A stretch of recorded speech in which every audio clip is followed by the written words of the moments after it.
پھر میری گاڑی ایک قبرستان کے پاس والی سڑک پر گزرنے لگی۔ دور دور تک پھیلا قبرستان اپنے اندر ایک وحشت کا سما لیے ہوئے تھا۔ وہاں لاکھوں لوگ اپنی نیند سوئے ہوئے تھے۔ آپ کو قبرستان سے ڈر لگتا ہے؟ احمد نے کافی وقفے کے بعد ایک اور سوال کیا۔ نہیں تو، قبرستان سے بھلا ڈرنے کی کیا بات ہے؟ یہ بھی تو ہماری طرح کے انسان ہی ہیں اور یہ ہمیں کچھ نہیں کہہ سکتے، میں نے سنجیدگی سے جواب دیا۔ نہیں، قبرستان ایک عبرت اور وحشت کا مقام ہے، یہاں ہر انسان کو ڈرنا چاہیے۔ وہ پراسرار انداز میں بولا۔ نہیں، مجھے تو کبھی ڈر نہیں لگا قبرستان سے، اور نہ ہی کبھی میرے ساتھ کوئی ایسا واقعہ پیش آیا جس کی وجہ سے میں قبرستان سے ڈروں۔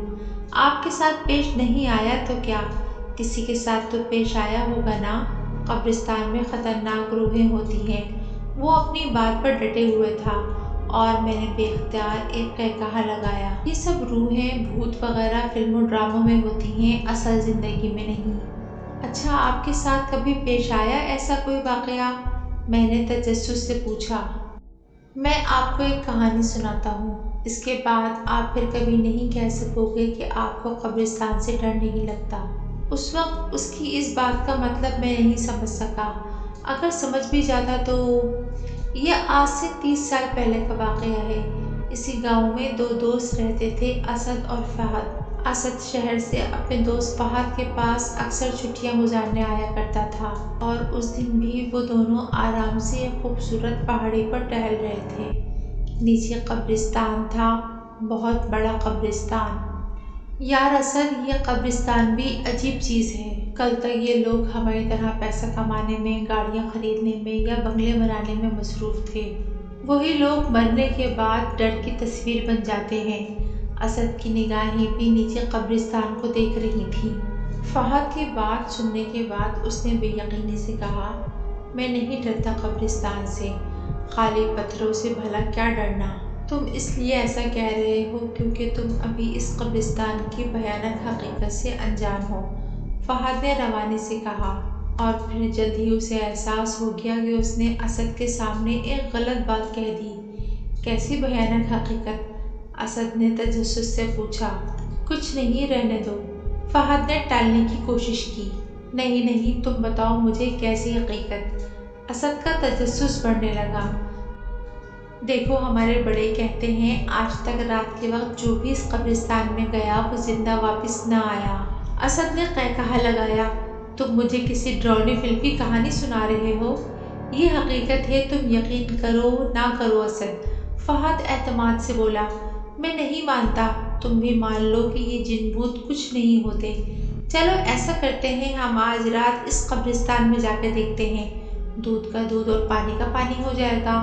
فہد کو جس بات کا ڈر تھا، اسد وہی کہہ گیا۔ Are you okay? تمہیں پتہ بھی ہے تم کیا کہہ رہے ہو؟ چلو گھر واپس چلتے ہیں، فہد نے گھبراتے ہوئے کہا۔ نہیں، اب تو بالکل بھی نہیں، ابھی تو قبرستان کا بھوت دیکھنا باقی ہے، اسد نے مذاق اڑانے والے انداز میں کہا۔ بیوقوف مت بنو فہد، یہ کوئی مذاق نہیں ہے۔ آج تک جو بھی رات کے وقت اس قبرستان میں گیا وہ کبھی لوٹ کر واپس نہیں آیا۔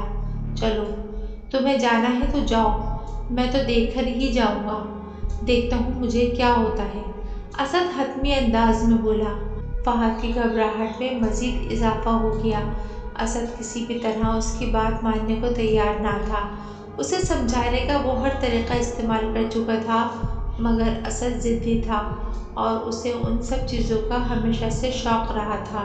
وہ چاہ کر بھی اپنے بچپن کے دوست کو اکیلا نہیں چھوڑ سکتا تھا۔ اسے اسد کی ضد کے سامنے مجبوراً رات کو اس قبرستان جانے کا فیصلہ کرنا ہی پڑا۔ لیکن اس فیصلے کے باوجود وہ یہ بھی جانتا تھا کہ وہاں جانا کوئی معمولی بات نہیں ہے۔ اس کا دل تھر تھر کانپ رہا تھا۔ سورج کو کالی رات نے اپنی لپیٹ میں لے لیا تھا، ہر طرف لرزا دینے والا اندھیرا تھا۔ وہ دونوں دوست زندگی کے ایک ایسے بھیانک موڑ پر کھڑے تھے جہاں سے واپس لوٹ جانا مشکل نہیں، ناممکن تھا۔ وہ دونوں اس خطرناک قبرستان کے باہر کھڑے تھے۔ اس قبرستان میں لوگ رات تو کیا، دن کی روشنی میں بھی آنے سے گھبراتے تھے۔ جانے کون سا راز دفن تھا اس قبرستان میں؟